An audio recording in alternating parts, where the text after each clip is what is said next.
Na niseme mkiona huyu Kalonzo mumwangalie na macho yote mbili. Sijui kama mmenielewa. Mkiona huyu Kalonzo mumshike na mikono yote mbili. Sijui kama mmenielewa. Kule mbele naona mambo ni mtamshika mkono. Na mkituona na huyu Rigiji na hii team, sisi tumeamua liwe liwalo, tutashikana hadi mwisho. Hadi mtu anaitwa Kasongo asonge arudi Sugoi. Mko tayari?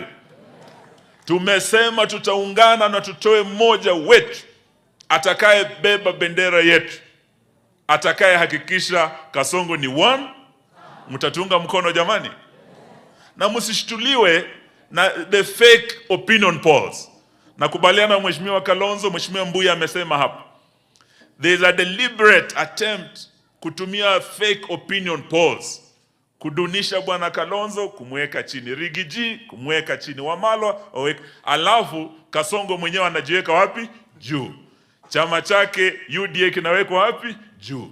So tunataka kumwambia bwana Kasongo, use all the fake opinion polls, you will not change anything. Hata ukisema uwekwe juu zaidi, bado utakupeleka nyumbani. Asante, Mungu awabariki.